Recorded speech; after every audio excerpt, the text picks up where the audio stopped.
and welcome back to a brand new video with me, Aline. I hope the lighting isn't too crazy. I'm in a kind of new space. I'm just at my partner's house, but I wanted to have a chat, do the little intro. If I'm on the go, I'm just gonna be too embarrassed to do the whole like big talk thing. If you're new here, by the way, hello, my name's Aline. I am a writer, barista, content creator who lives in New York City. I'm currently writing a novel. I've been documenting a lot of my process here on YouTube, but also on TikTok. I've recently set a new deadline for myself where I am trying to get the first draft of my book done by my 26th birthday, which is October 22nd. She's a Libra, and I feel really like invigorated with the project, which is something that's really exciting for me. In the past, I've only really felt this kind of motivation from external sources. So when I'm in writing classes and things like that, it usually propels me forward because, you know, it's hard to sustain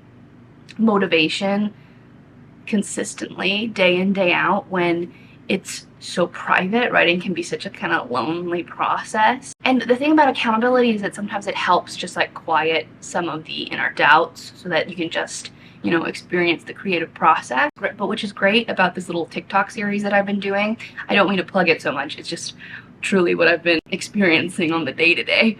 But what I have learned from my little TikTok series is that I can also make that momentum for myself. I set like real, true, concrete deadlines that feel very value driven. I've been working on this book for the past 3 years now. I think that I feel ready to finish my first draft. 26 is also a birthday that probably makes me feel a little nervous just because I'm no longer in my early 20s and I want to feel momentum with this project I've dedicated so much time to. It doesn't mean that it has to be like published tomorrow, but I want to feel like I have something to show for it, and having a full book done by the time that I hit that milestone makes me feel really good. Currently I'm doing a lot of tinkering away at the project. It's feeling more alive than ever. Honestly, I haven't felt this excited about it since probably the first like 6 months that I worked on it. So I'm really overjoyed with the energy that's like coming around. Today I am off from my coffee shop job. It is only 9 a.m. so I'm gonna head out and go to a coffee shop soon. I brought all my stuff with me to my sleepover so that I could just leave here and immediately go and tinker away at it, because honestly, the second I go home, I'll sit down, I'll start scrolling on my phone or something, and I know myself better than that, so I'm gonna try to really carve out some intentional time to work on it today. I also have a workout class that I'm going to later. I'm trying to get back into running. Wish me luck. I'm about to hit 70,000 words. That feels crazy because from what I suspect, my first draft will probably end up being like 90,000 words. So when I hit 70, all I have left is like 20. I've written 20,000 words so many times. Hopefully it's just a smooth sailing day. I'm hammering out a new chapter, so that's pretty huge. If you're new and you don't know what the project is, in my first writing workshop, I had a peer say that my book reminded them of Harry Potter meets Spirited Away meets Hunger Games, and that is like the most flattering thing I've ever heard in my entire life. So I use that all the time now when people ask like, what is the vibe? I'm really trying to create like a nostalgic tone for all these books that I loved so much, but with elements that I really wish I had when I was like a young person, because I think it'll end up being YA. I really wasn't sure for a while. I thought maybe it could be like new adult, but I definitely think it's probably going to be YA in the end. It's also a love letter to the immigrant experience, which is not something that I think I've ever talked about. Anyway, I'm going to have some breakfast before I head out, and I'll catch up with you guys in a sec.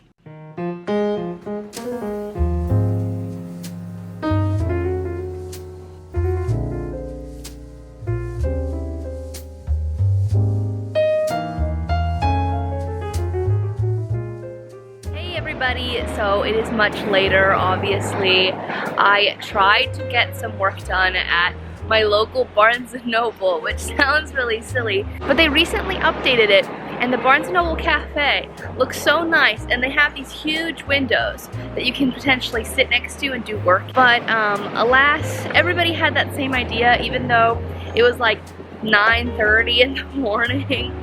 which is annoying, I'll say it. Wish I was more of an individual. I was just so distracted and tired, I couldn't focus. And then because I wasn't sitting by a window, I kept kind of like side-eyeing everybody, waiting to see if like anyone was gonna leave in the next hour. And no one did, even though I had a table, so I was blessed in that way. But I think I was just like not feeling the vibe. Whatever, we're changing lanes. I didn't get a coffee there or anything. I had a piece of quiche. So I'm just gonna go to a different coffee shop and hopefully an energy shift will kind of follow. Obviously I'm taking a little walk and everything. That always helps kind of like change something up. So fingers crossed I can actually get some work done on this project today. Okay, I just checked option number 2. It's also like completely full. This next one is the one.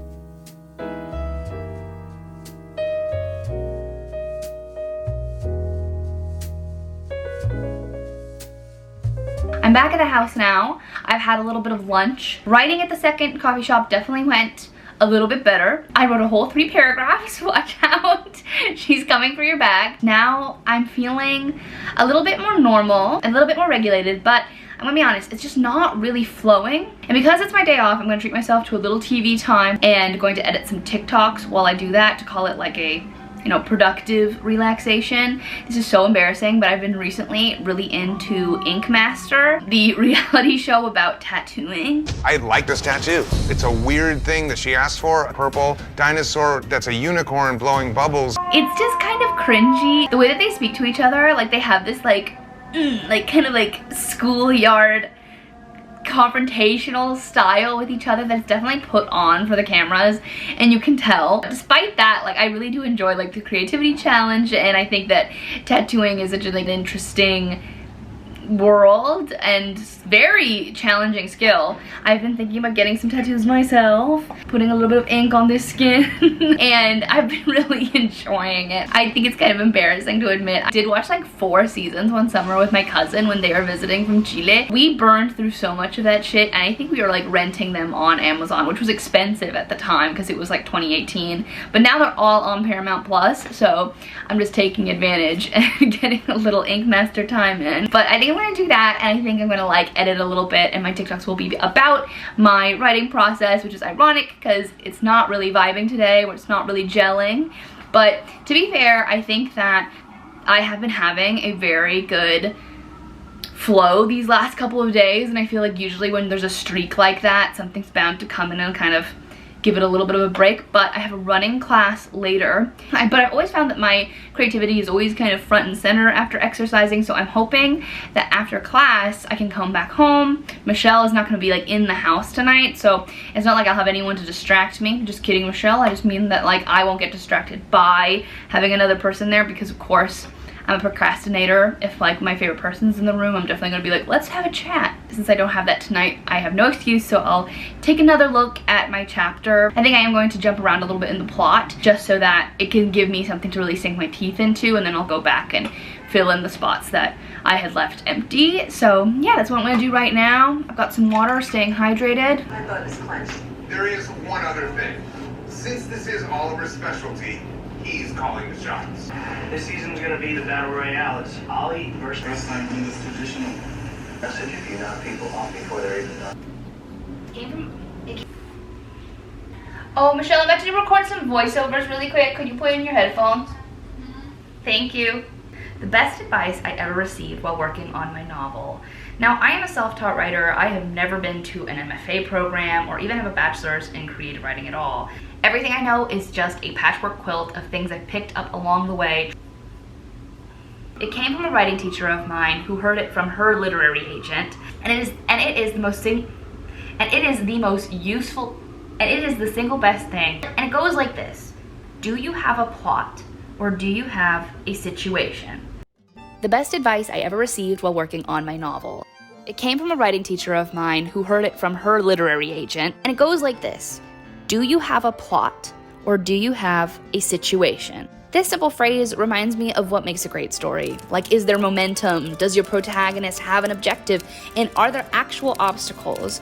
Is there enough there that the reader can ask what happens next? And is there a beginning, a middle, and an end?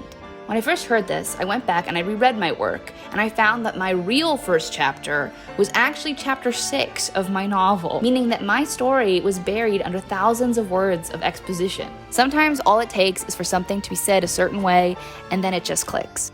Hello! So it is later, and I am changed into my fitness outfit. You can't really see, but I am wearing stretchy bicycle shorts. I'm trying to get back into running. It has been an off and on struggle journey for me these last few years since the pandemic. It was so easy during COVID to maintain like the most active lifestyle I've ever had, and it was so joyful and healing and lovely. And then when I moved back here, because my access to nature and like trail running and stuff like that became very limited. Obviously, like there's the park, but it's just been a different rhythm to get into, and I can't say that I've like aced it. But to be fair, I've had a lot of goals just in general, career, personal, otherwise. And this is just a personal one that I'm trying to get back into in a non-toxic way, I'll be honest. As I said in my Surviving New York City video, I haven't always had like the most healthy relationship with my body. I haven't always had the most healthy relationship with exercise. In the past, it's definitely something that I've done to maintain control over myself, right? And now I'm trying to do it because it makes my mind feel clear and my body feel strong. So we're trying to shift the narrative today. So come along with me. Let's see how it goes. I'm gonna be on the Upper East Side doing this class, so I'm a little nervous. It's 5:30, so I'm gonna get going. I have a bus to catch to get me across the park. I did finish my TikTok, so I'm excited about that. I'll post it when I get home tonight and figure out what I'm doing for dinner.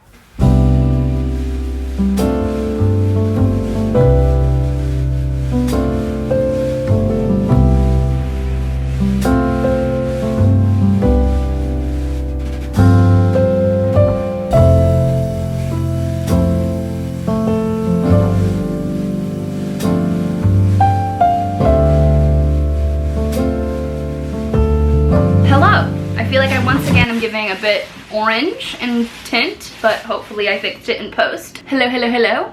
I am clearly very sweaty still and in my sports regalia. I loved my class. Great reveal. I had such a good time. I loved my instructor. I thought that the class was so accessible depending on like where your skill set was. I definitely overshot it a little bit, and I went really hard too early because the language that's used is like you're gonna do interval running for about like 40, 60, 70, 80, 90% at your effort level, if that makes sense. So like, go your 80%, go your 90%. And I haven't really taken a class like that in a while. So that kind of structure, like I don't know what my 40% was. And I am a bit competitive, and I can definitely like look over at my person who's like a couple machines down and want to like prove myself. I've always had a chip on my shoulder about this stuff because I always thought growing up, you know, I ran cross country like all through high school. I ran half marathons all through college,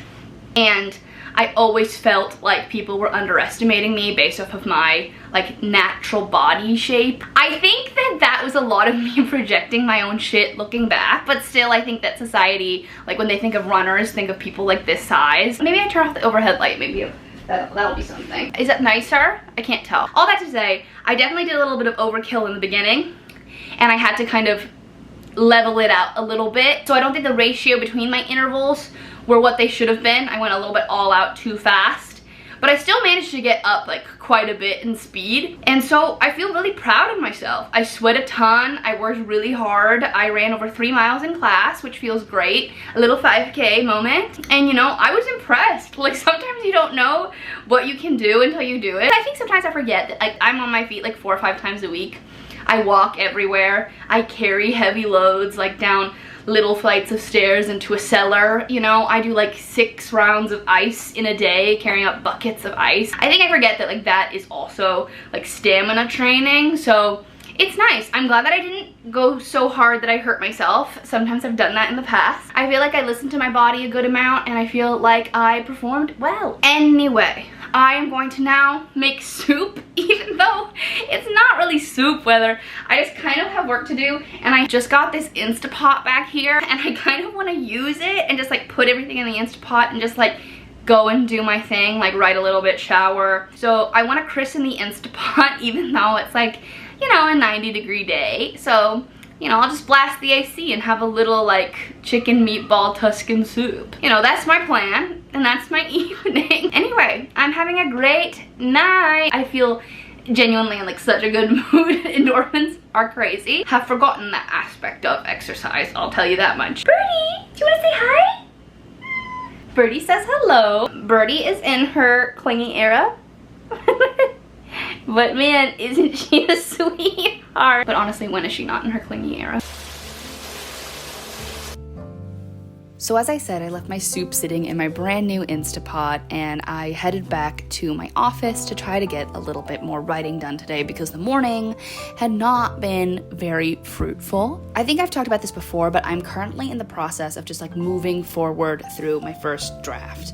I have made absolute peace with the fact that my first draft is going to be illegible. It is going to be nearly incoherent plot-wise because I have changed my mind so much about certain factors of my plot. I have pivoted completely. I've added characters. I've cut away with characters. It's all become a lot more complex and clean the more you read through it. But as a result, the earlier stuff is beginning to make less and less sense. That is future me's problem, and I've actually heard that this is very common with first drafts, and it brings me a lot of comfort knowing that nobody is even going to have to see this ever in my whole life. And I have a lot of faith in myself as an editor. I had to submit a writing sample for that writing residency that I applied for a couple videos ago, and I submitted my first chapter that was roughly like 15 pages, and I went through and I completely polished my first chapter.